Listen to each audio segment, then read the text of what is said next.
la maison. Bienvenue dans ma maison, bienvenue dans mon royaume. Je t'y attends depuis longtemps, je t'y attends, oui, mon enfant. J'ai préparé pour ton bonheur un grand coffret plein de fleurs. Tu peux puiser dans tous mes biens, tu peux puiser à pleine main des fleurs de don et de pardon, d'abandon et de guérison, fleurs de patience et d'espérance, fleurs de grâce à ma providence, fleurs de pureté, de liberté, l'Esprit Saint va me l'accorder, de la maîtrise tout plein le cœur, c'est le cadeau de ton Seigneur. Bienvenue dans ma maison, bienvenue dans mon royaume. Je t'y attends depuis longtemps, je t'y attends, oui, mon enfant. J'ai préparé pour ton bonheur un grand coffret tout plein de fleurs. Tu peux puiser dans tous mes biens, tu peux puiser à pleine main. Toutes les fleurs de mon jardin, je te les offre chaque matin. Tu peux les prendre à satiété pour vivre dans la fidélité. Tu changeras ta mentalité, choisiras celle du crucifié. Avec Marie, tu offriras tous les pécheurs du monde entier. Bienvenue dans ma maison, bienvenue dans mon royaume. Je t'y attends depuis longtemps, je t'y attends, oui, mon enfant. J'ai préparé pour ton bonheur un grand coffret tout plein de fleurs. Tu peux puiser dans tous mes biens, tu peux puiser à pleine main. Viens donc puiser dans tous mes biens, viens donc puiser à pleine main. Car mon projet d'éternité, pour toi, oui, c'est la sainteté. Bienvenue, Magnificat, Magnificat, Magnificat, Magnificat, Magnificat, Magnificat, Magnificat, Magnificat, Magnificat, Magnificat, Magnificat, Magnificat, Magnificat, Magnificat, Magnificat.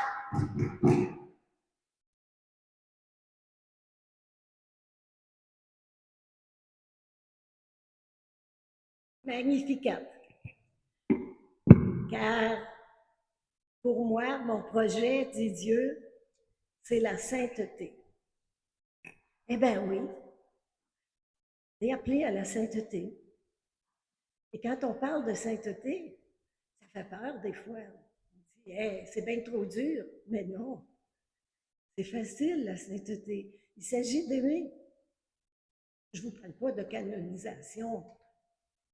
Sans doute que vous ne serez pas canonisés, puis nous autres non plus. Mais la sainteté, oui, c'est pour nous. Parce que notre Père du ciel, il est saint. On est ses enfants. Donc, on a hérité de ses gènes, hein? On hérite des gènes de nos parents. Alors, on est les enfants de Dieu. Et Dieu nous a créés à son image, à l'image de son amour, de sa sainteté. Donc, oui, on On est des saints ordinaires qui se promènent dans le monde ordinaire. Et puis, on a juste à vivre ce que Dieu nous demande de vivre, dans l'amour, dans la vérité, bien sûr. Amour et vérité, ça ne se sépare pas. Alors, oui, on choisit d'être saint comme notre Père du ciel nous le demande. Vous savez, Jésus, il ne nous a pas demandé des efforts. Essayez d'être saint.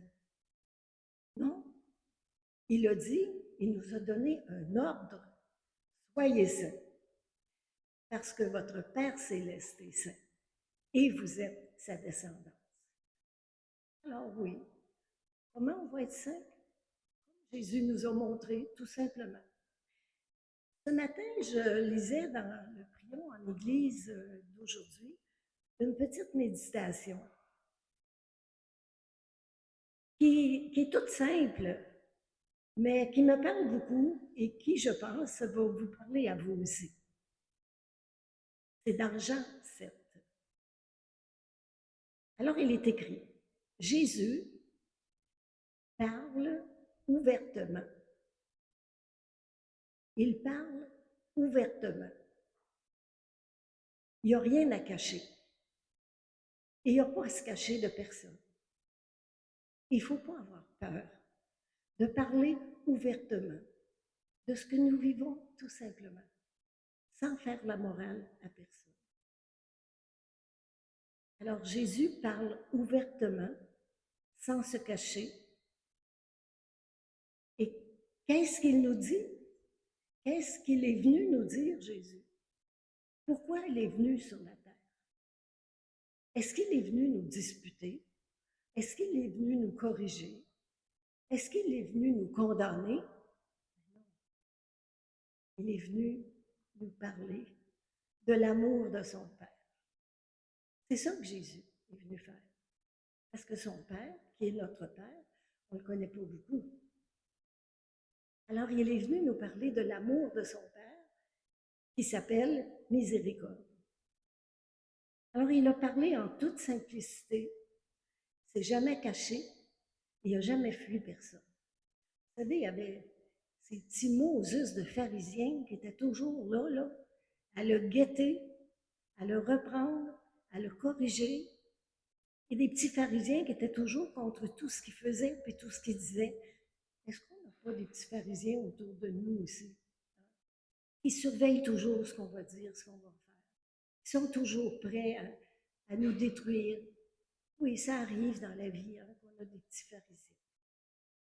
Mais Jésus s'est jamais laissé arrêter, même pas diminuer par les pharisiens qui étaient toujours contre tout ce qu'il disait et tout ce qu'il faisait.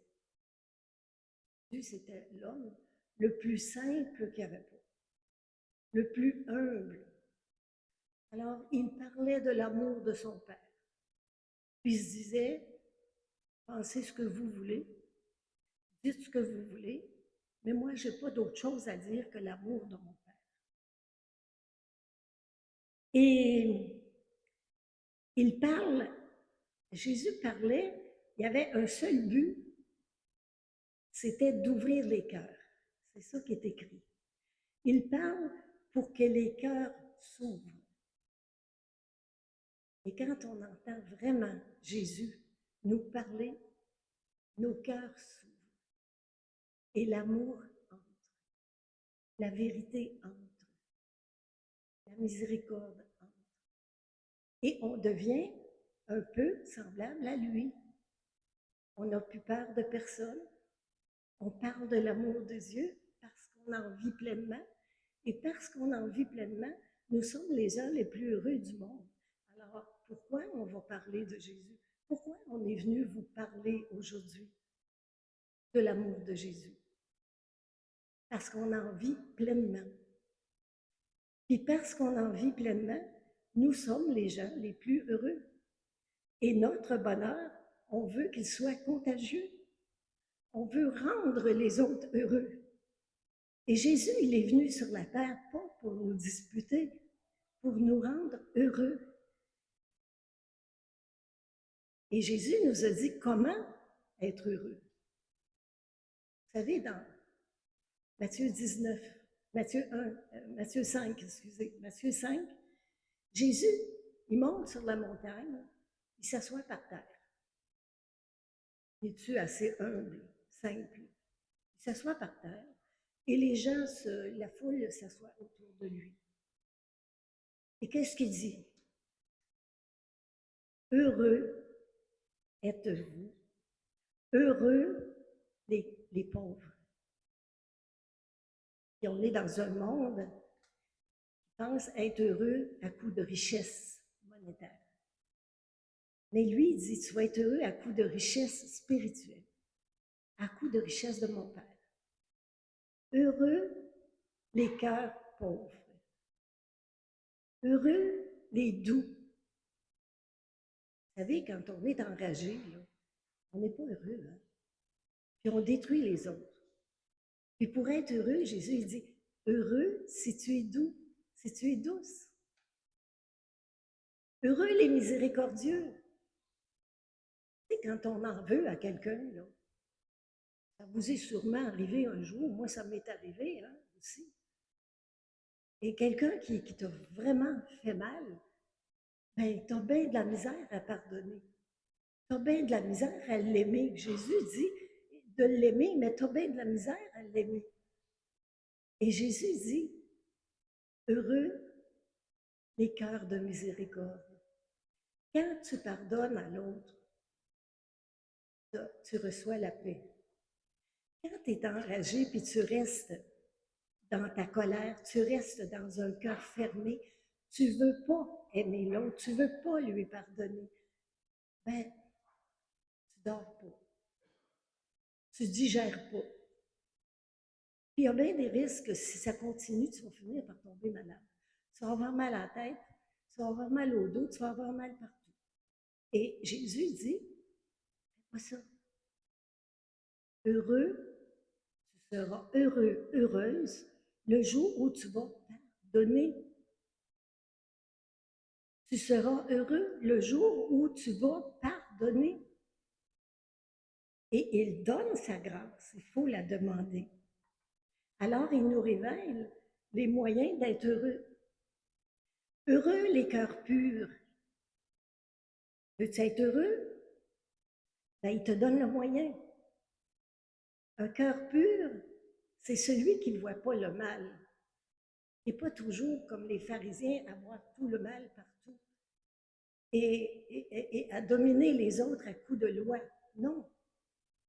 Un cœur pur, c'est celui qui est branché sur Dieu et qui est toujours prêt à excuser au lieu de condamner. Heureux es-tu si ton cœur est pur. Et si ton cœur est pur, c'est que tu es branché sur Dieu. Tu accueilles en toi l'amour de Jésus. Vous savez, Jésus, il ne faut pas oublier, il a donné sa vie pour nous. Il est mort sur la croix. Il nous dit de nous aimer comme il nous a aimés. Alors, son amour à Jésus il est allé jusqu'au bout. Puis, si tu veux être heureux, fais comme moi. Choisis de pardonner. Choisis d'aimer comme j'aime. Choisis de servir. Il parle pour que les cœurs s'ouvrent. Et Jésus, aujourd'hui, il continue à parler. Hein? Il parle par les prêtres qui nous redisent la parole de Jésus.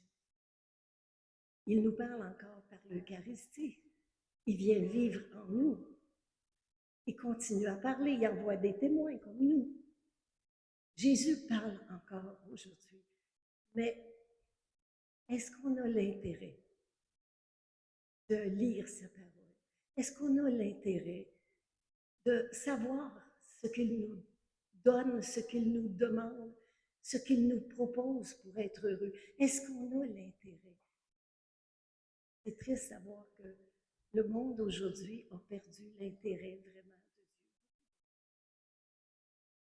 Et puis, il cherche le bonheur, hein, il cherche à être heureux dans l'argent, dans les voyages, dans la drogue, on fuit, bon, peu importe, on n'a pas à juger. Mais on a à être l'amour de Jésus sous leurs yeux.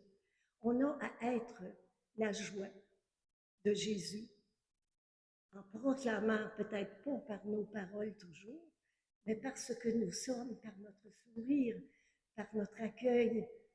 On est amour, on accueille les gens tels qu'ils sont. Vous savez, Jésus, si on avait été tous des saints faits, il ne serait pas venu sur la terre. Son père l'a envoyé parce que ses enfants se perdent. Ses enfants prennent toutes sortes de routes contraires à lui, contraires à l'amour, contraires au bonheur. Pourquoi il nous veut saints? Vous savez, des fois, dans l'accompagnement qu'on fait avec des personnes qui sont blessées de différentes façons, il arrive que des personnes me disent, moi, Daniel, là, j'ai pas été voulu, j'ai pas été désirée. Ma mère, un jour, m'a dit qu'elle m'avait pas voulu. Peu importe pourquoi, on ne le connaît pas, on ne connaît pas sa raison. Mais j'ai pas été voulu, j'ai pas été désirée. Et il y a toujours un fond de tristesse dans la personne.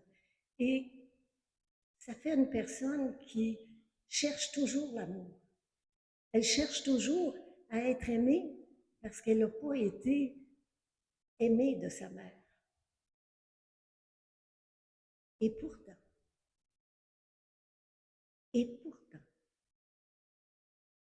quand on lit la parole de Dieu, si on lit, on va voir Jérémie. Jérémie, c'était un prophète de son temps. Et un prophète, c'était que Dieu parlait au prophète pour que le prophète transmette au peuple ce que Dieu lui avait dit. Et un jour, Dieu dit à Jérémie, dès avant de t'avoir créé, dès avant le sein de ta mère, je t'ai voulu, je t'ai connu. Avant de te créer, je t'ai connu. Peu importe si ta mère t'a voulu ou pas, Dieu, lui, t'a voulu. Toi. Il t'a voulu avant de te créer. Il t'a créé d'abord dans sa volonté, dans son idée, son désir. Et puis il t'a déposé dans le sein de ta mère, bien sûr, par l'action de ton père. Puis il a dit, avant que tu sois sorti des entrailles de ta mère, je t'ai consacré. C'est Dieu qui t'a consacré. Ça veut dire quoi? Il t'a consacré dans le sein de ta mère. Avant que tu viennes au monde, tu étais déjà consacré dans le sein de ta mère. C'est quelque chose. Peu importe que ta mère t'aime ou qu'elle t'aime pas, que les voisins t'aiment ou qu'ils t'aiment pas, que ton mari t'aime ou qu'il t'aime pas, tu es aimé de Dieu. Et c'est ça, la joie. Parce que cet amour-là, il est éternel. Il va te conduire de l'autre côté, pour toujours. Et tu vas être aimé pour toujours. Et le jour où tu vas goûter, tu vas toucher du doigt l'amour de Dieu, je te le dis, tu vas être heureux. Ta vie va changer. Tu n'auras plus tant besoin d'être aimé parce que tu vas te savoir aimé de Dieu.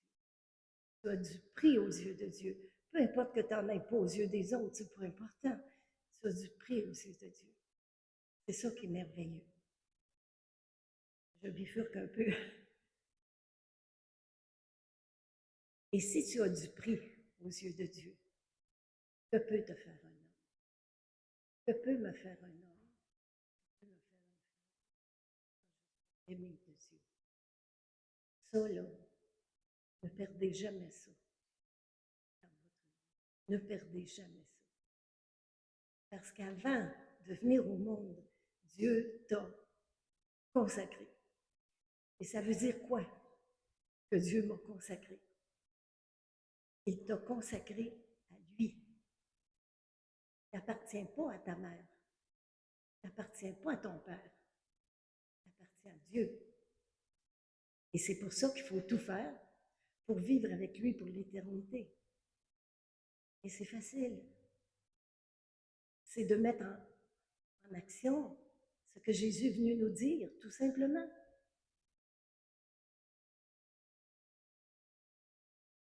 Il y a tellement de choses à dire, tellement de belles choses à dire. Vous savez, ce qui a le plus d'importance pour Dieu, ce qu'il y a de plus important aux yeux de Dieu, c'est le couple. Pourquoi? Parce que c'est la première chose qu'il a créée. Et puis, les couples aujourd'hui, ils ont toute la misère du monde à tenir ensemble. On voit tellement de divorces, on voit tellement de couples se détruire, s'accuser, se détruire l'un l'autre. Et pourtant, ce qu'il y a de plus important, c'est le couple aux yeux de Dieu. Parce que sans couple, il n'y aurait pas de création, de procréation. Sans le couple, les prêtres n'existeraient pas. Ce qu'il y a de plus important aux yeux de Dieu, c'est un couple. C'est sacré, un couple. Et puis aujourd'hui, les couples ne pensent qu'à se diviser. C'est l'accusation, c'est, vous savez, quand on se marie. Vous vous souvenez, hein, vous autres, ce sont tous des divorcés, là. Vous vous souvenez quand vous vous êtes mariés, hein? Quand on s'est mariés, on était tous sincères. On pensait qu'on s'aimait, puis on s'aimait tellement qu'on serait capable de vivre n'importe quelle souffrance avec notre mari, notre femme. On était prêts à ça. Mais vous savez, on ne se marie pas parce qu'on s'aime. Parce que quand on se marie au pied de l'autel, on ne sait pas c'est quoi l'amour. On se marie pour apprendre à aimer. Et c'est la vie qui va te faire grandir dans l'amour. C'est les difficultés qui vont te faire grandir dans l'amour. La vie facile, tu t'en vas de même. C'était notre rêve. Hein? C'était notre rêve que ce soit toujours beau. Et puis on est arrivé à un rêve brisé. On n'avait pas compris vraiment. Au pied de l'autel, le Christ venait nous unir. Le Christ venait nous souder ensemble. Et c'est pour ça que c'est important le mariage. C'est pour ça que c'est indissoluble. Parce que le Christ, il s'est marié avec nous. Il est venu dans notre couple, puis il a dit, quand ça sera difficile, moi, je vais vous donner les moyens de passer à travers. Je vous unis pour la vie, et c'est un mariage à trois. Mais on le vit juste à deux. Et puis finalement, on se sépare. Vous savez, on travaille beaucoup au niveau des couples en difficulté chez nous. Ça fait 43 ans que je travaille pour les couples en difficulté, les personnes divorcées. Savez-vous quoi? Les difficultés de couple, là, c'est toujours pareil. C'est toujours les mêmes histoires. Ils ne s'entendent pas. Pourquoi? Tout simplement parce qu'il s'agit d'un homme et d'une femme qui sont très différents. C'est pas pareil, un homme et une femme. Et ça, c'est dès le début. Quand Dieu a créé l'homme, qu'est-ce qu'il a fait?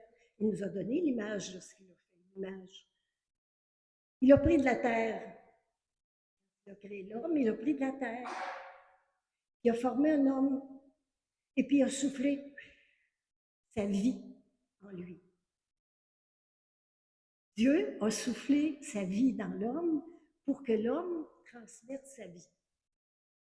C'est ça le projet de Dieu.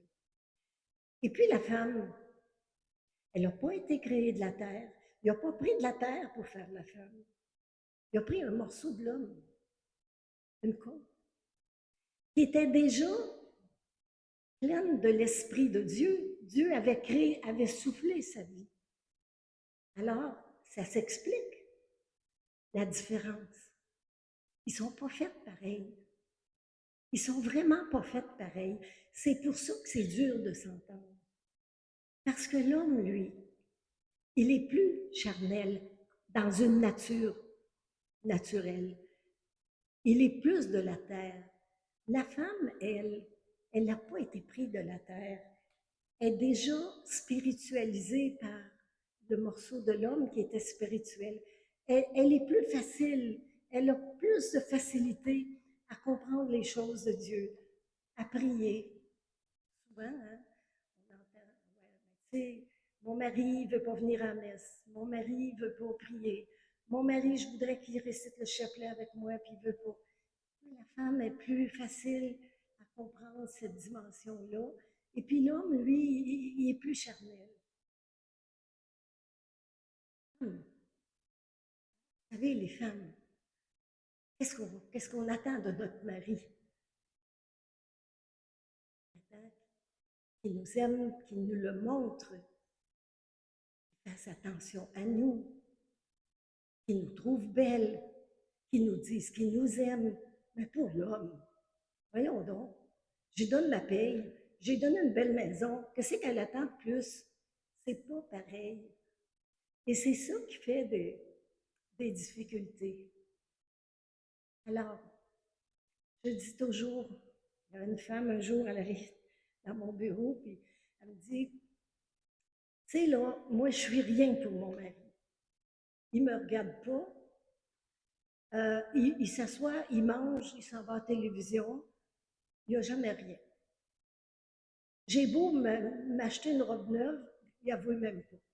Je me fais coiffer, non, pas de compliment.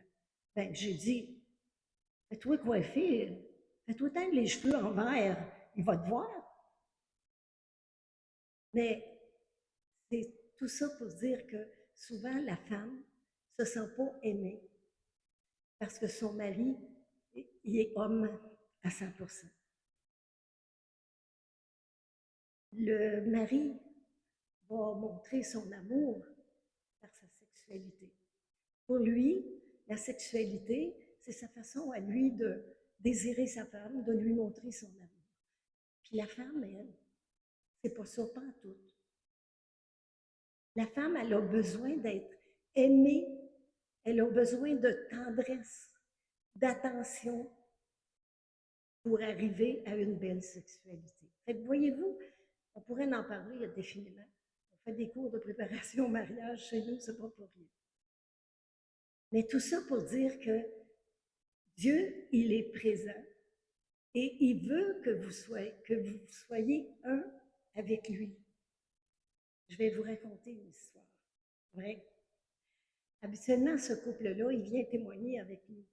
Mais ils ont de la mortalité dans la famille et puis là, ils ont pas pu. Alors, je vais vous parler de Yolande et Marlène. Yolande et Marlène, c'est un couple qui vivait au lac Saint-Jean. Lui, il était en affaires, il faisait beaucoup d'argent. C'était un alcoolique. Ça faisait 17 ans qu'ils vivaient ensemble. Ils avaient 2 enfants adolescents. Et lui, étant alcoolique, quand il avait fini de travailler, il s'en allait au bar. Un bar de danseuses. Alors, vous comprenez bien, les femmes qui étaient là, que Mme Marlène, elle n'a pas aimé ça. Elle n'aimait pas que son mari, elle se rinçait l'œil comme ça, avec les danseuses. Alors, ça faisait de la dispute. Et quand il s'approchait pour une relation sexuelle, qu'est-ce que vous pensez qu'elle faisait? Elle repoussait parce qu'elle savait d'où il venait. Alors, c'était des conflits à pu finir. Et un jour, un de nos couples qui chemine avec nous les rencontre et dit pourquoi vous n'allez pas à Solitude? Pourquoi vous n'allez pas vous faire aider? Alors, lui, il dit ben, c'est quoi Solitude Myriam? Alors, elle explique que ce sont des personnes qui ont vécu l'échec de leur couple et qui maintenant ont à cœur d'aider les couples à réussir leur couple. Ce sont des divorcés. Il dit, je vais y aller. Parce que si c'est des divorcés, ils vont lui dire à elle que je ne suis pas un homme pour elle, puis qu'elle doit me mettre dehors.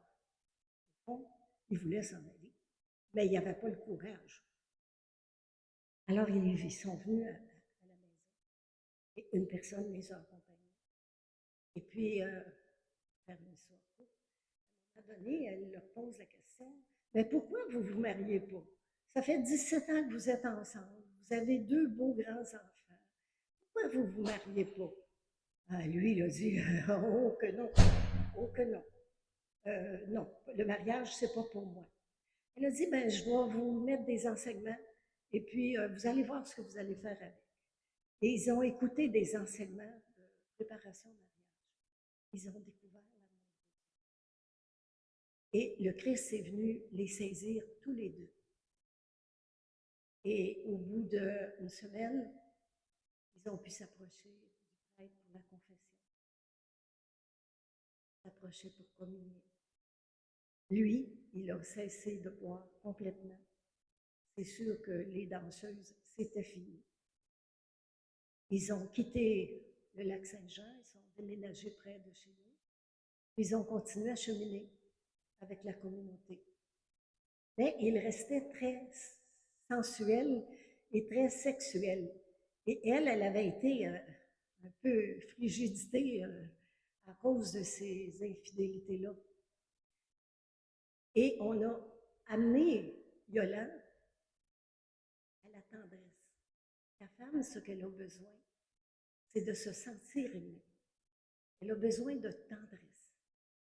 Et de tendresse gratuite. Montre-lui que tu l'aimes sans toujours avoir besoin de la sexualité. Donne-lui une chance. Et aujourd'hui, ils témoignent. Ils ont témoigné dernièrement lors de notre dernière retraite de couple. Comment ils sont heureux maintenant. Comment ils se sont trouvés en se pardonnant leurs affaires passées. Ils se sont pardonnés vraiment. Ils ont mis le Christ dans leur vie. Ils cheminent dans le respect de l'un et l'autre. Ils sont beaux, ils sont devenus des témoins. On les amène quand on a des préparations au mariage en paroisse, on les amène témoigner. Et comment Dieu peut changer les cœurs des époux? Comment Dieu veut guérir les blessures? Il ne veut pas nous condamner. Il n'est pas venu nous condamner. Il est venu nous dire, votre Père du ciel vous veut heureux et je vous donne les trucs pour être heureux. Un jour, il y avait un couple qui est arrivé comme ça en difficulté. La chicane tout le temps. De l'accusation l'un envers l'autre. Et finalement, on les a aidés, on les a accompagnés. Et puis, il y a eu une transformation. Ils ont fait une rencontre avec Jésus et leur vie a été transformée. Et ils ont choisi de consacrer leur vie de couple, de famille à Jésus. Et ils se sont engagés avec nous. Et lors de leur premier engagement, elle est arrivée en robe de mariée. Elle avait remis sa robe de mariée. Chanceuse à rentrer encore dedans. Et après la cérémonie, parce que l'engagement, c'est que les couples et les personnes seules aussi font un serment de fidélité envers Dieu, envers l'Église, envers leur époux, épouse. Et ils s'engagent à vivre selon la spiritualité, la règle de vie de la communauté, qui est finalement la règle de vie de Jésus dans sa parole. Et après la cérémonie, elle me dit, Daniel, t'as vu, j'ai remis ma robe de mariage parce que c'est aujourd'hui que je me suis vraiment mariée. C'est beau, hein? C'est vraiment aujourd'hui que je me suis vraiment mariée parce qu'aujourd'hui, on a vraiment fait l'alliance avec Jésus. Alors, si vous êtes des couples brisés ou si vos enfants ont des difficultés de couple et que ça vous fait de la peine et vous vous inquiétez, priez. Priez pour que le Seigneur vienne dans leur vie. Vous pouvez toujours leur proposer de venir chez nous aussi. On peut les aider. Mais vous savez, Jésus, il est venu sur la terre pour nous aider, pas pour nous condamner. Vous savez, un jour, un aveugle vient vers lui. Puis il lui dit, je sais que si tu le veux, tu peux me guérir. Et devant la foi de cet homme, Jésus dit, je le veux, sois guéri. Combien sommes-nous aveugles? Combien de fois on est aveugle dans notre vie? Que ce soit dans une vie de couple, que ce soit dans une vie de célibataire, que ce soit dans une vie de consacré, combien de fois on est aveugle? Mais quand on vient à Jésus et qu'on est capable de reconnaître ce qu'on fait de pas correct, je sais que si tu le veux, tu peux me guérir. Comment Jésus refuserait-il de guérir les personnes qui le demandent? Peut-être pas physiquement, il ne guérit pas tout le monde. Bien sûr, ce serait un rêve, mais la souffrance fait partie de la vie de Jésus. Hein? On l'a vu et on va le voir dans les prochains jours dans sa passion. La souffrance fait partie de la vie aussi. Et puis un jour, Jésus est invité dans une maison privée. Et la foule vient. La maison est tellement pleine qu'il n'y a pas de place pour passer. Il y a un voisin qui est handicapé. Il reste couché sur un lit toujours, il n'est pas capable de marcher. Et cet homme-là a des amis qui l'aiment beaucoup. Et puis, ils ont décidé de l'amener à Jésus, mais ils ne sont pas capables de passer. Alors, ils ont fait un trou dans le toit, puis ils ont pris leur copain, puis ils l'ont fait descendre jusqu'à Jésus. Et Jésus, devant cet homme qui est même plus capable de marcher, plus capable de parler, il est pris de compassion. De compassion. Et il dit, lève-toi et rentre chez toi. Tu es guéri. Et devant la qualité d'amour de ces deux amis qui se sont donné tellement de mal pour faire le trou et faire descendre leur copain, il a été séduit et il a guéri. Cette parole, d'accord, elle a été vécue il y a plus de 2000 ans. Mais Jésus, il ne nous l'a pas donné pour rien. Il a dit, toi, fais de même. Fais la même chose. Présente-moi tes malades. Présente-moi les personnes qui n'ont pas la foi. Arrête de juger. Arrête de condamner le monde. Moi, j'ai condamné personne.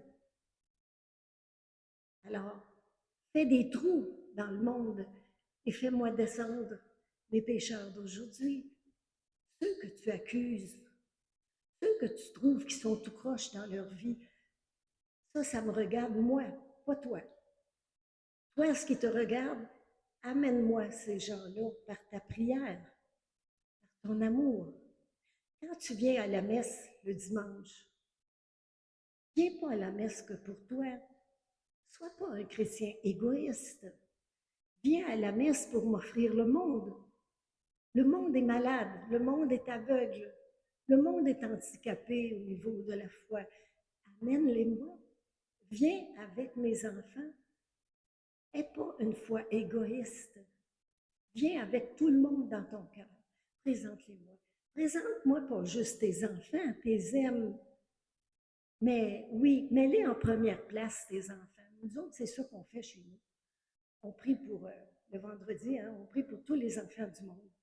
Mais on dit toujours à Jésus, on met les nôtres, nos enfants puis nos petits-enfants, en première ligne, puis on t'offre tous les enfants du monde. Mettez vos enfants en première ligne. Il est d'accord avec ça, Jésus. Mais offrez aussi les autres enfants. N'ayez pas une foi égoïste. Vous savez, vous êtes chanceux. On est chanceux de comprendre ce qu'on comprend. Quand la majorité du monde ne sont pas en état de comprendre. Vous savez, un jour, le Seigneur m'a fait comprendre quelque chose. Il m'a dit, Daniel, ce qui blesse mon cœur, c'est l'indifférence de ceux qui ont compris et qui sont indifférents. L'ignorance n'a jamais blessé mon cœur. L'ignorance ne blesse pas le cœur de Dieu.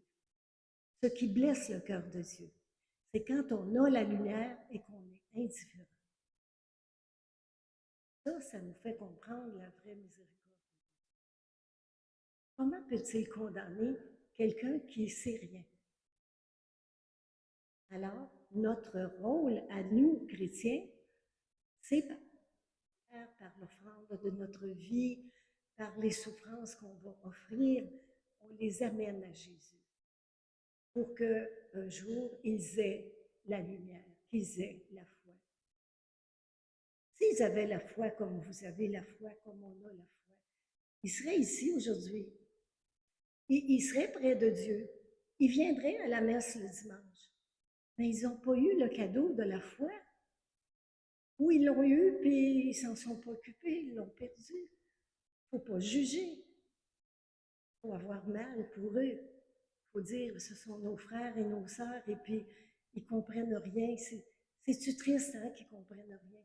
Mais Jésus, il n'est pas venu les condamner. Qu'est-ce qu'il a dit au Père en mourant? Père, pardonne-leur.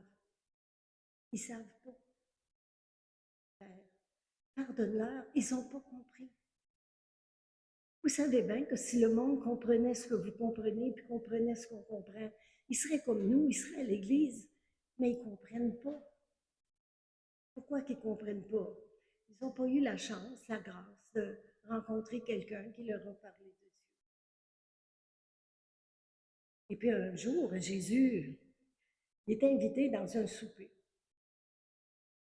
chez Lily, je pense. Alors, il y a beaucoup de monde et les fameux pharisiens sont là aussi parce qu'ils sont toujours là, les pharisiens. Il y a toujours quelqu'un qui critique en quelque part.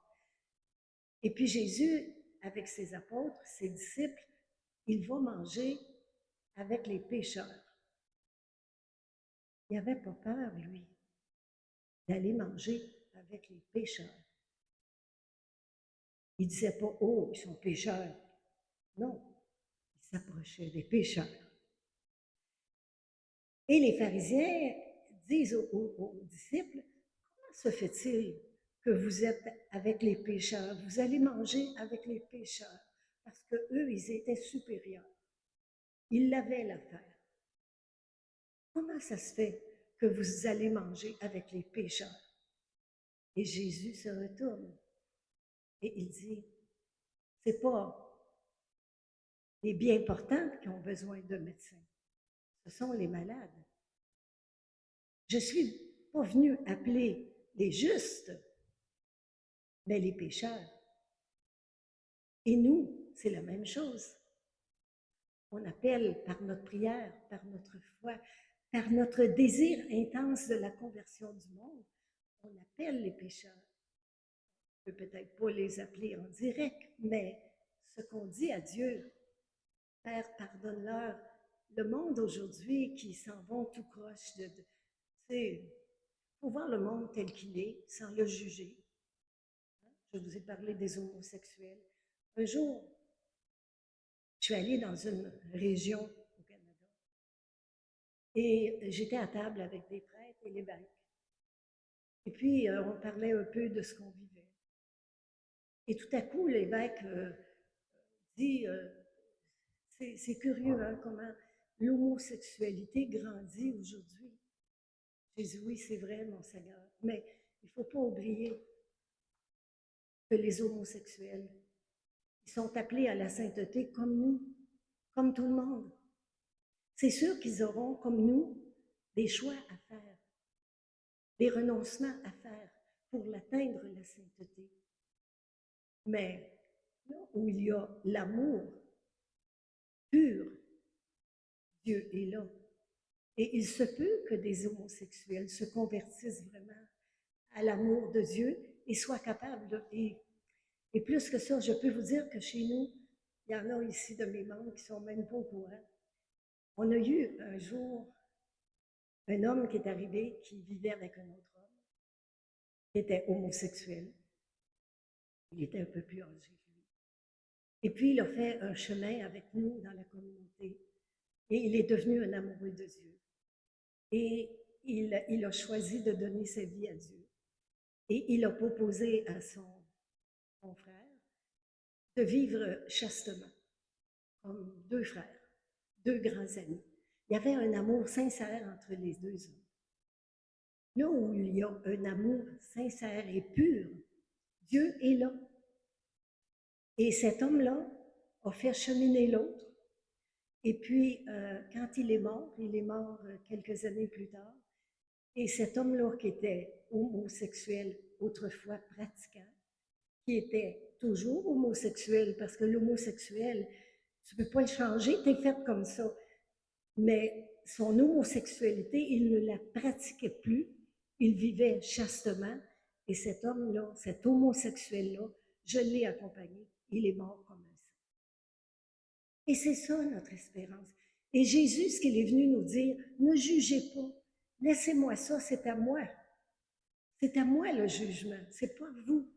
Vous aimez, priez, espérez. Et dites au Père toujours, Père, pardonne-leur. Ils ne savent pas, ils ne t'ont pas connu. Moi, je dis que, en mourant, Jésus a dit à son Père, Père, pardonne-leur. Ils ne savent pas. Ils ne savent pas qu'ils crucifient Dieu. Ils ne le savent pas. Pardonne-leur. Et je me dis que depuis ce jour-là, et de toute éternité, il va passer son temps à dire, pardonne-leur, Père. Ils ne savent pas. Ta fille, ton fils est un peu de travers dans sa vie. Père, dis-toi aussi, Père, pardonne-y. Elle ne sait pas, il ne sait pas, il ne t'a pas encore rencontré. Pardonne-lui. Nous sommes des chrétiens éclairés. Nous venons à l'Église et le Seigneur nous dit, portez avec moi le monde.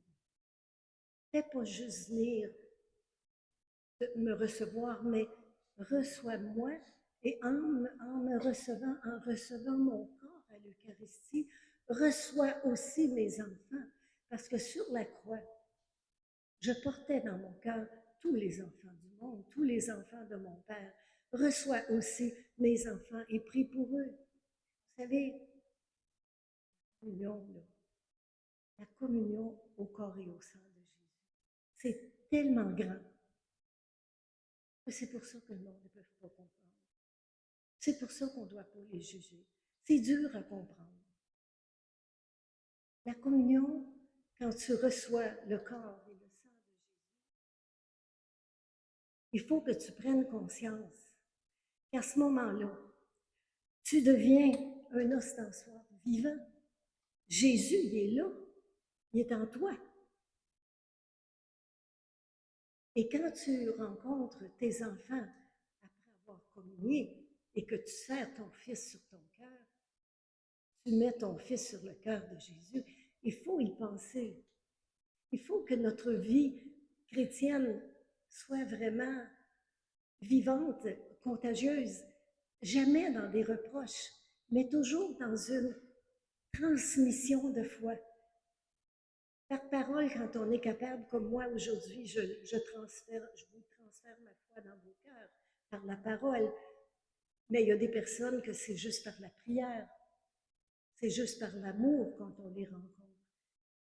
Un jour à la messe, après la messe, j'étais poussée à venir prendre la parole et je ne voulais pas. Et ça ne me lâchait pas. Alors, je suis allée en avant et tout le monde venait communier. Mais vous savez, c'est pas tout le monde qui prend conscience de la grandeur de ce qui se passe quand on accueille l'hostie. On accueille Jésus et on devient un autre Jésus. On devient. Alors, j'ai pris la parole juste pour dire ça. Vous venez de communier. Vous venez de recevoir Jésus vivant en vous. Il faut que vous preniez conscience que maintenant vous êtes des ostensoirs vivants. Jésus est là. Vous êtes un ostensoir vivant. Et en sortant de la messe, vous allez rencontrer vos enfants, vous allez rencontrer une voisine, vous allez les prendre sur votre cœur. Pensez-y.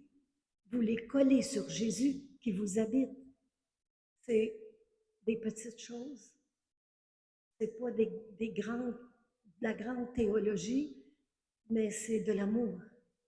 Et Dieu veut qu'on soit contagieux.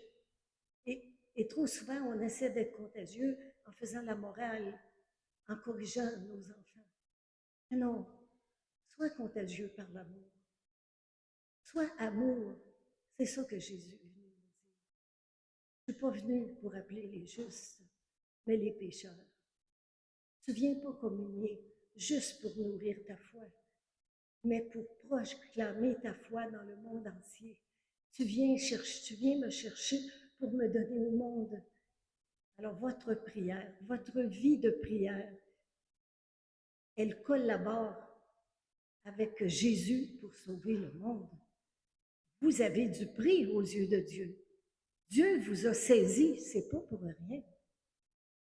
Il dit, c'est pas pour rien que je suis mort sur la croix.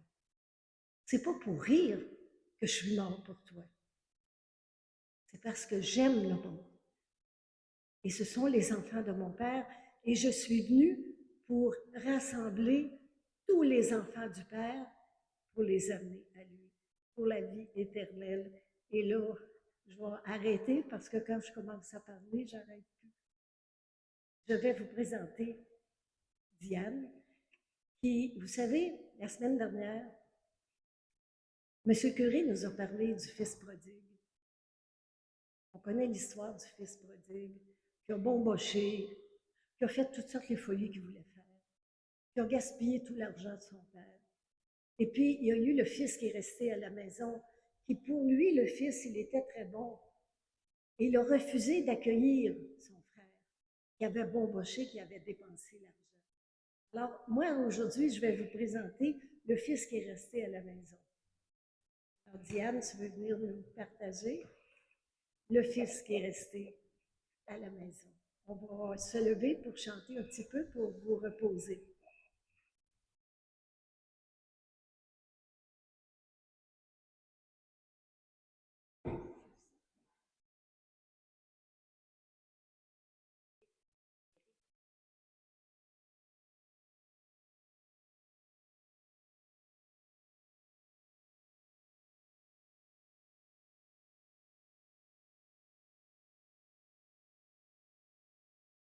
Bienvenue dans ma maison, bienvenue dans mon royaume. Je t'y attends depuis longtemps, je t'y attends, oui mon enfant. J'ai préparé pour ton bonheur un grand coffret tout plein de fleurs. Tu peux puiser dans tous mes biens.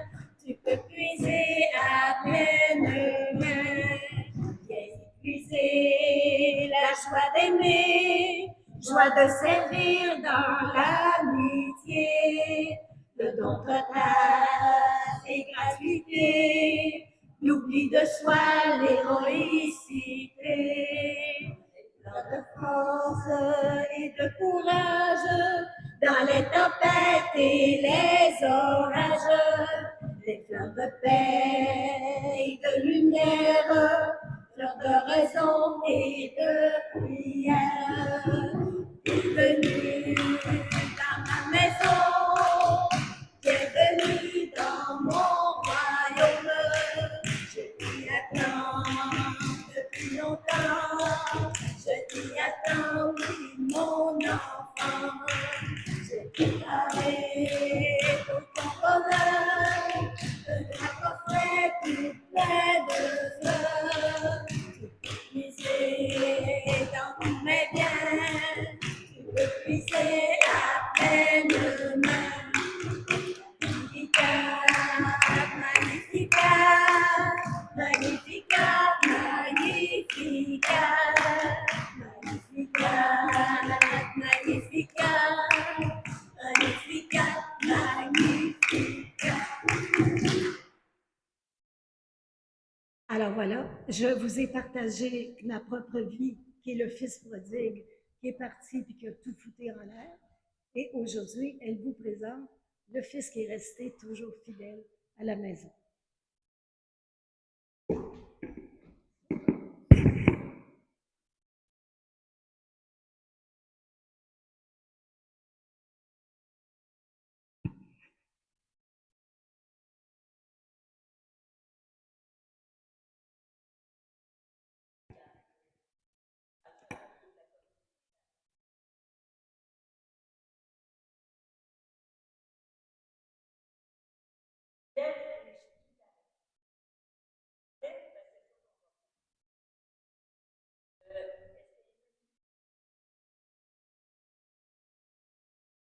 Bon, merci. On va recommencer.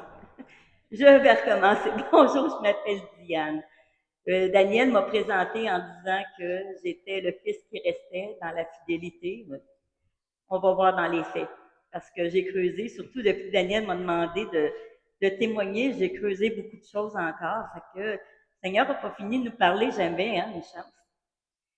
C'est ça. C'est le fils prodigue, lui, il est parti au loin.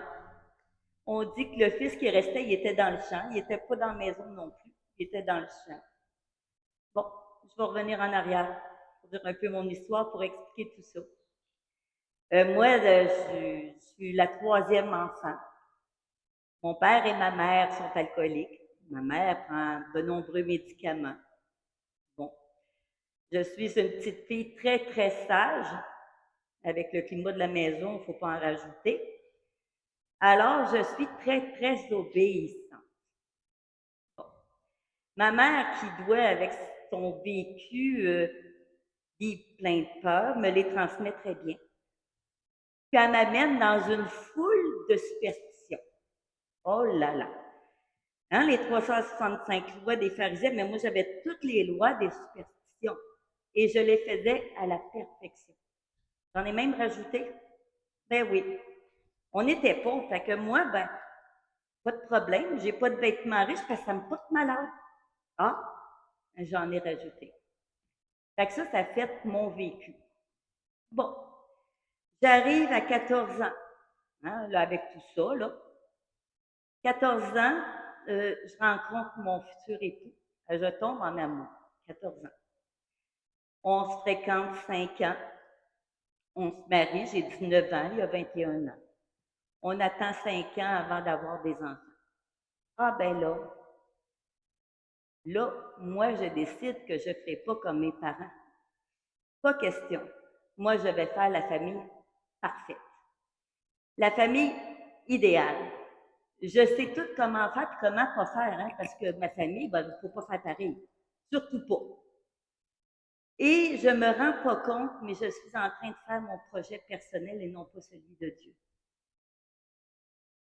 C'est que je fais un projet à cause des peurs qui vont me suivre. Bon, heureusement que... Ah oui, ben quand je suis jeune aussi, je sais pas, il y a un petit groupe d'amis qui m'invitent à aller fumer dans un portique. Bon, la première fois que je fume. Et cette cigarette-là va m'entraîner à fumer mes émotions, fumer mes peurs, fumer mes joies, fumer mes paroles, et j'envoie tout ça dans ça. Fait que mariée, ben moi, jamais je vais critiquer rien, je ne vais jamais dire rien. Il n'y a pas de chicane chez nous. Il manque de choses aussi. Alors là, ben, la vie continue.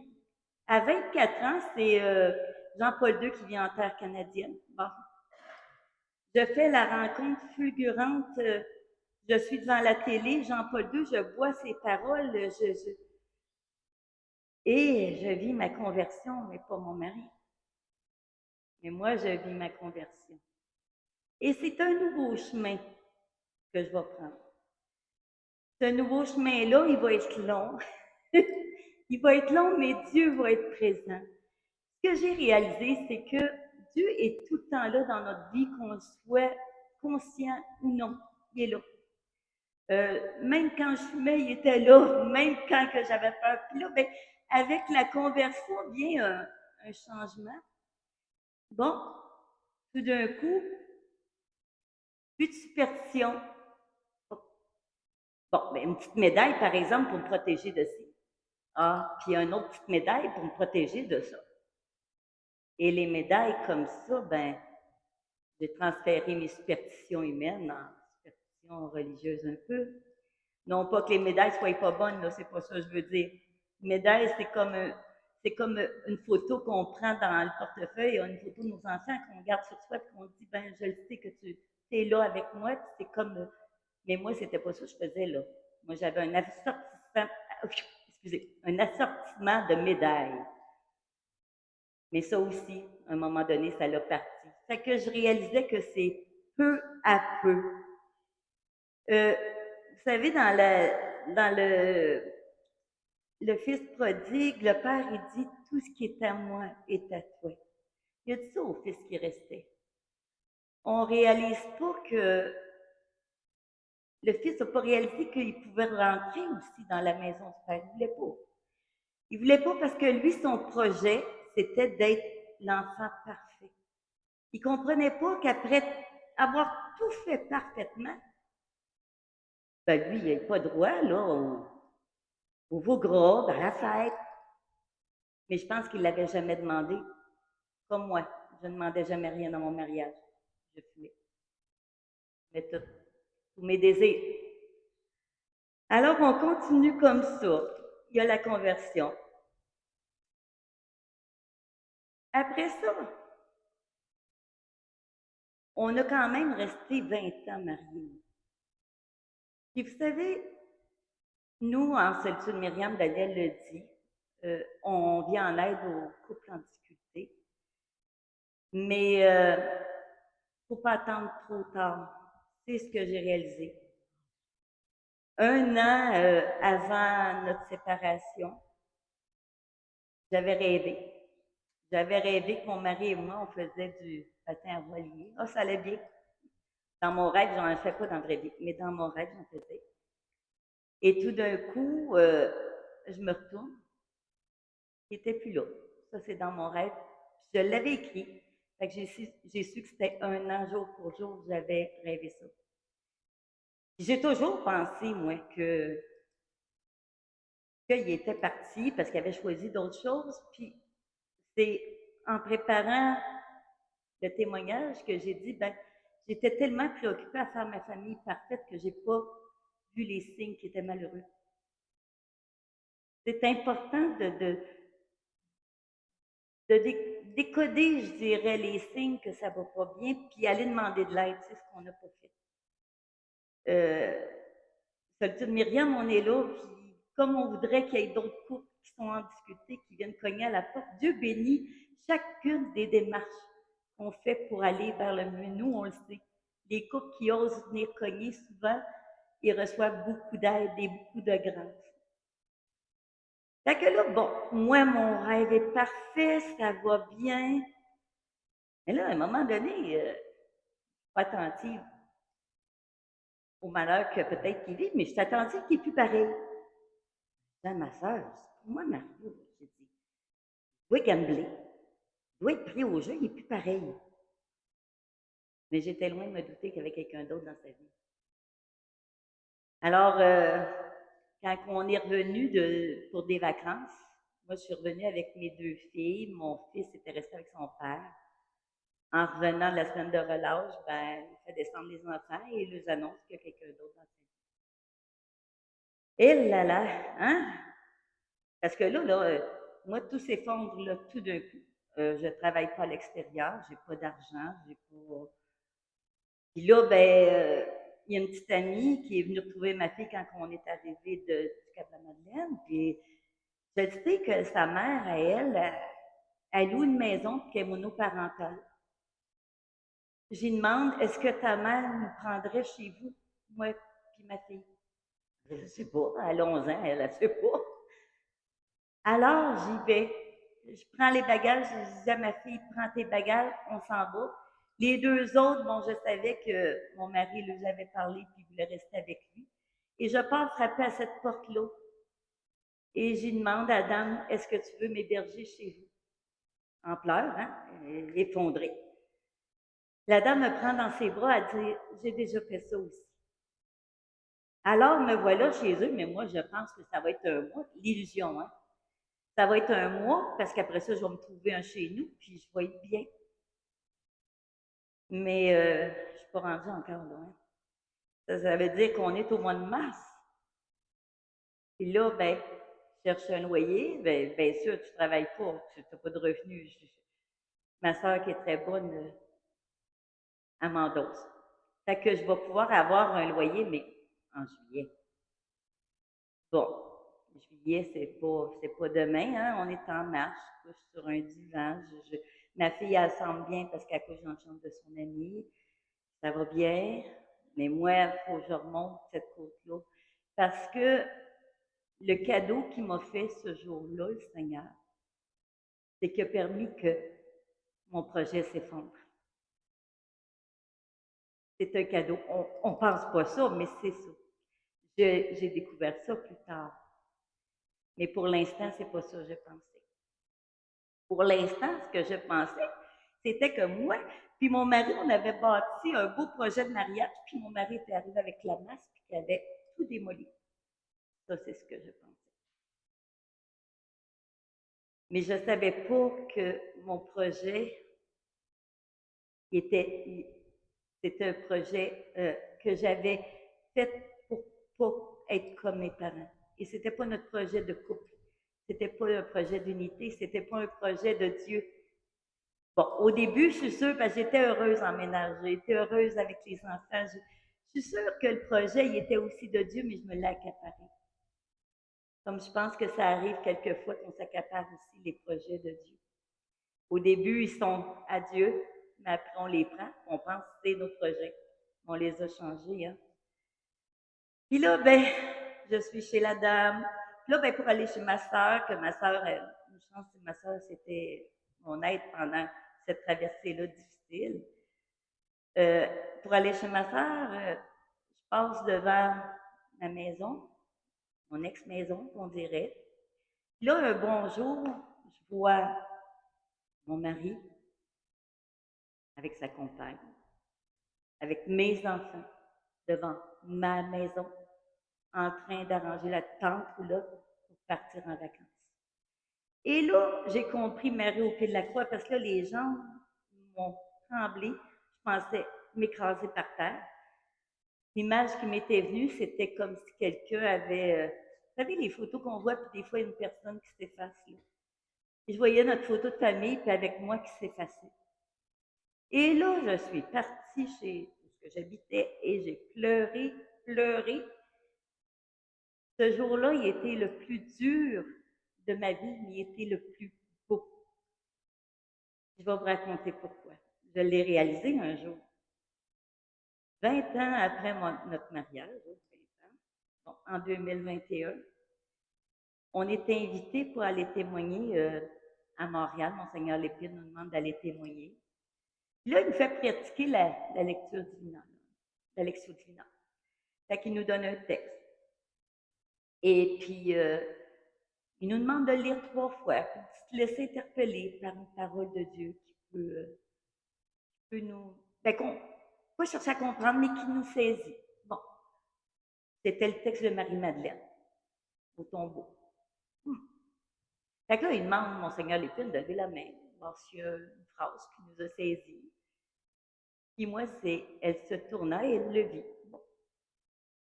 Et qui dit Marie, hein, parce qu'elle pleure, elle pleure, elle pleure. Alors là, ben, je suis à Montréal, puis je commence mon témoignage.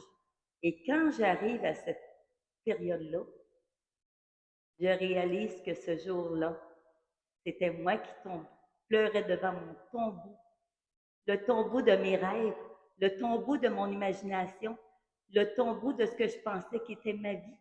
Et je pleurais. Et là, Jésus a dit, lève-toi, viens, je t'amène. Hein, comme Abraham, quitte ton pays, ta parenté, la maison de ton père. Moi, je va au pays où je vais t'envoyer. Mais c'est où, Seigneur, le pays où tu vas m'envoyer? Mais à partir de ce jour-là, je savais que cette vie-là, c'était plus la mienne. Finalement, c'était plus ma maison. C'était plus mon mari. C'était plus. J'avais quelqu'un d'autre qui m'attendait, c'est Jésus qui me montrait la voie. Bon, à cette période-là, j'avais commencé à cheminer un peu avec Solitude Myriam. Et puis là, ben, vous savez bien que j'espérais mon appartement, mon chez nous, tu sais, quand tu es ailleurs, chez la dame, malgré qu'on avait eu un bon arrangement. Parce qu'elle, monoparentale, elle venait travailler à 7 heures. Moi, j'avais pas beaucoup d'argent pour payer ma pension, fait que je faisais le ménage, je faisais les repas. On avait une belle entraide, une chance. Mais je rêvais quand même de mon loyer, puis vous dire comment que le bon Dieu a été présent dans toute la providence que j'ai vécue à ce moment-là. Hein, prends soin de nous. Hein, et quand on est dans la misère, il est tout le temps là. Et je finis par avoir un beau petit 4,5. Mais, vous savez, je voyais des blocs appartements, là, puis je disais, quand j'allais à l'épicerie, elle, j'aimerais pas ça vivre là, moi. Eh bien, c'est là que j'ai fait vivre. C'est là. Eh oui. Fait que là, ben, je me souviens du déménageur. Hein. Il dit, vous allez sur telle rue? J'ai dit, ben oui. J'ai dit, comment vous savez ça, vous? Ben, je vais toutes les porter là. Toutes les femmes seules. Les femmes divorcées. Ça, c'était pas cher. Et là là. Fait que là, on arrive dans cet appartement-là. Moi, je pensais que c'était la terre promise. J'ai réalisé que j'étais le peuple dans le désert. Parce que c'est là que je vais vivre tous mes deuils. C'est là que je vais vivre toutes comment on pourrait dire ça, là? On retourne dans le passé, ah, comme j'aimais ça, la maison. Ah, puis savez-vous, c'est quoi, je m'ennuyais? Mes cordes à linge, j'en avais plus. Mes cordes à linge. Pour dire, quand on veut faire de l'apitoiement sur soi, tout est là. Puis là, ben, tu es avec ta fille qui sort aussi d'une maison et qui déteste l'appartement. Et moi aussi, je la déteste parce qu'il y a des bruits qu'on n'entendait pas dans une maison unifamiliale. Il y a le voisin qui crie, il y a l'autre, il y a... Ouf. Mais, ce qui va être le plus surprenant, c'est que Dieu a permis de tout débâtir en moi, ce qui était faux. Et tranquillement, il m'amenait sur un chemin. Un chemin de, je dirais, de liberté, un chemin de joie. Hein. Daniel parlait des béatitudes, je pense que je les ai vécues pas mal dans ce temps-là. Les béatitudes, bien heureux ceux qui pleurent, je savais pas moi qu'on pleurait, puis après c'était une joie profonde. Fait que là, finalement, ben, cet appartement-là, je l'ai beaucoup, beaucoup, beaucoup aimé. J'ai fini, puis ma fille aussi. Hein, quand on parle de ce loyer-là, c'était un loyer de renaissance, c'était un loyer de vie. C'est là que je suis née, pour vrai. Hein? Plus de superstition, plus de peur. Est-ce que je vais toujours être sans peur? Non, je pense que la peur va toujours m'habiter, mais je la connais maintenant. Bon, elle n'a pas trop le dessus sur moi, ou moins. Hein? Alors, c'est ça, c'est un peu ça que je voulais vous dire. Euh, j'ai pris vous savez, quand on s'accapare un peu, je dirais, le projet de Dieu. Pourtant, hein, Saint François d'Assise, il n'y a pas de plus grand saint, hein? Mais ceux qui ont vu La sagesse d'un pauvre, d'Éloi Leclerc, ben, hein? Saint François, mon Dieu, son ordre, c'était merveilleux, merveilleux. C'était tellement beau, tellement saint, on n'avait pas vu d'ordre aussi beau, aussi Saint François près du monde, près de la miséricorde, près. Mais à un moment donné, ses frères, ils se divisent.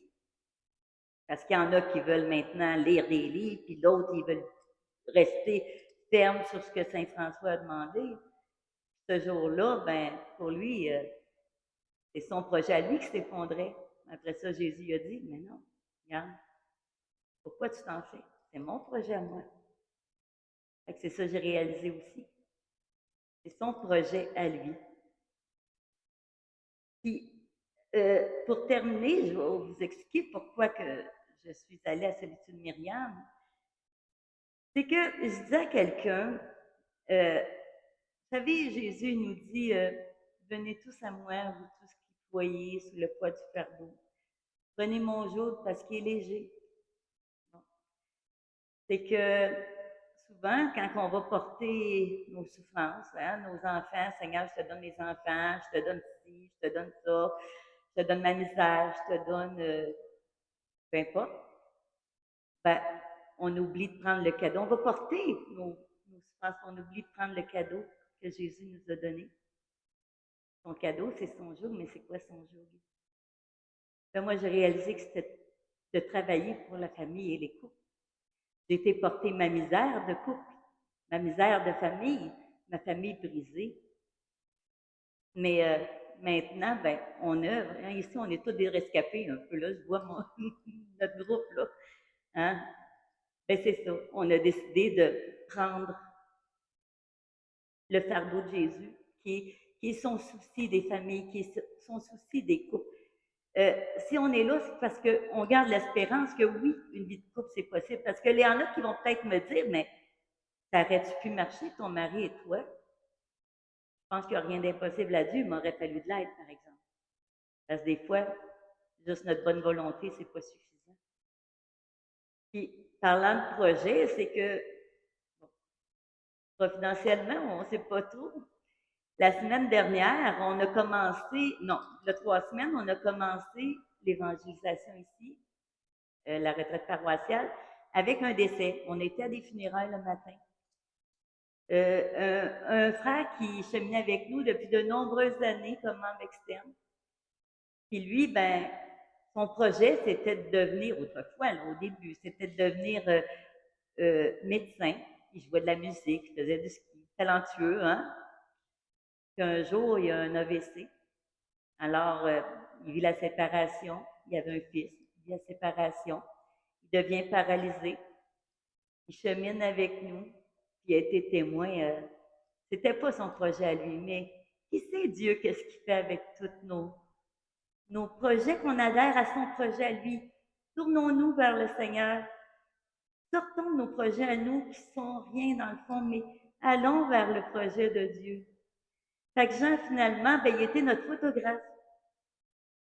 C'était notre frère, puis je peux vous dire qu'il ne parlait pas beaucoup, mais comme sa vie était enseignante pour nous.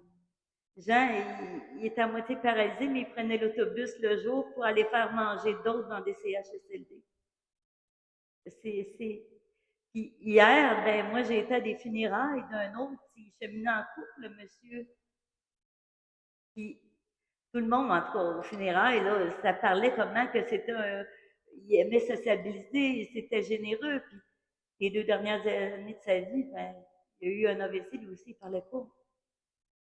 C'était pas son projet, lui non plus. Mais il a adhéré au projet de Dieu qui est devenu un exemple. Il paraît que où il habitait, là, au CHSLD, tout le monde n'en revenait pas comment que ce monsieur-là avait la bonté dans les yeux.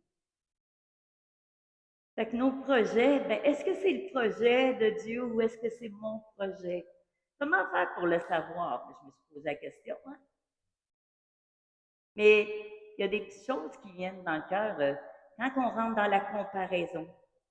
Lui il est plus, moi je suis moins, ben lui devrait faire ça, puis moi je devrais faire ça. Puis je pense qu'on n'est pas dans le projet de Dieu, parce que le projet de Dieu, il n'y a pas de comparaison. Quand Daniela parlait des critiques des pharisiens, quand on se met à critiquer, quand on se met à... Je pense qu'il y a une paix à l'intérieur de nous qu'on n'a plus quand on n'est plus dans le projet de Dieu.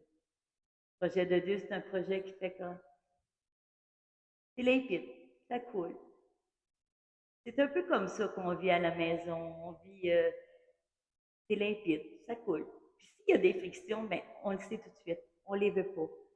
Moi, je sais que, bon, depuis que mon faux projet s'est tout chamboulé, je pense que j'ai la joie profonde. Ça ne veut pas dire que j'ai pas de peine jamais, là.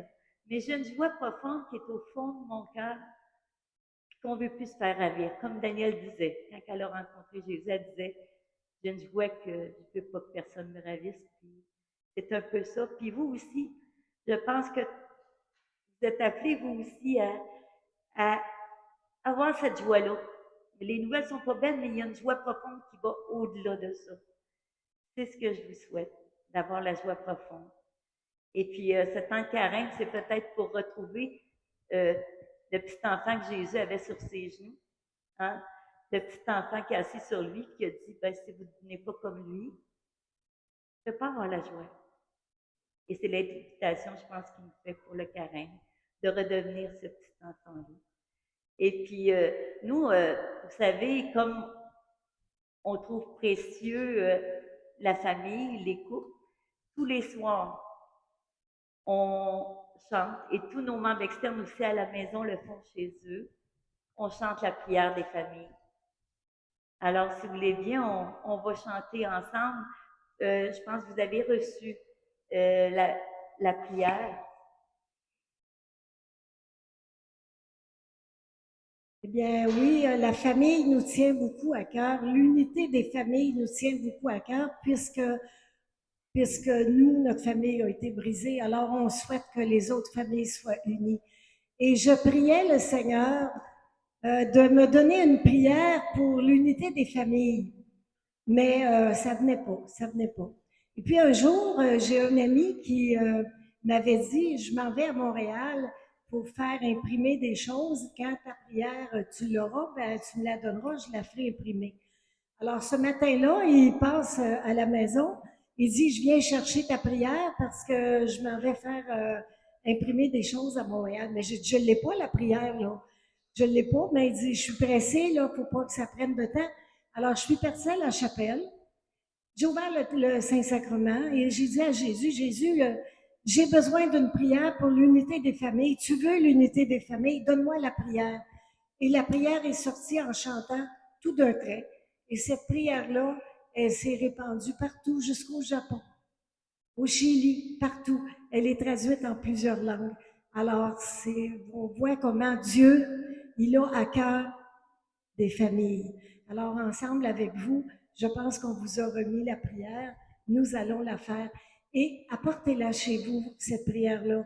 Et tous les soirs avec nous, priez donc l'unité des familles. D'abord chez vos enfants, vos petits-enfants et le monde entier.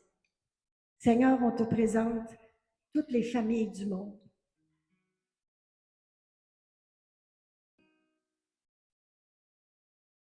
Ô Seigneur, toi notre Père, je viens vers toi en ce jour, t'offrir les couples de la terre, afin qu'ils vivent dans l'amour. Viens visiter les cœurs brisés et viens guérir les cœurs blessés. Que ton Fils soit leur lumière et l'Esprit Saint leur guide. Pour que tous, déjà sur la terre, soient un comme vous, ô Trinité. Ô Jésus, toi notre frère, mets en nos cœurs ton pardon, que notre couple soit heureux dans la joie et l'abandon. Que ta sagesse, jour après jour, guide nos pas près de ta croix, que nous chantions à notre tour, Magnificat et gloire à toi. Ô Esprit Saint, viens visiter toutes nos familles divisées, viens redonner ton espérance pour un demain plein de confiance, réunis dans le cœur de Dieu. Tous les époux séparés renouvellent leur alliance et donnent-leur ta sainteté. Ô Marie, toi notre mère, je viens vers toi en ce jour, t'offrir toutes les familles de la terre, protège-les dans ton amour. Que nos enfants, Vierge Marie, reçoivent la vie de l'Esprit, que tous réunis dans ton cœur, nous rendions gloire à ton Seigneur. Magnificat et gloire à toi, Magnificat et gloire à toi, Magnificat et gloire à toi, Magnificat et gloire à toi.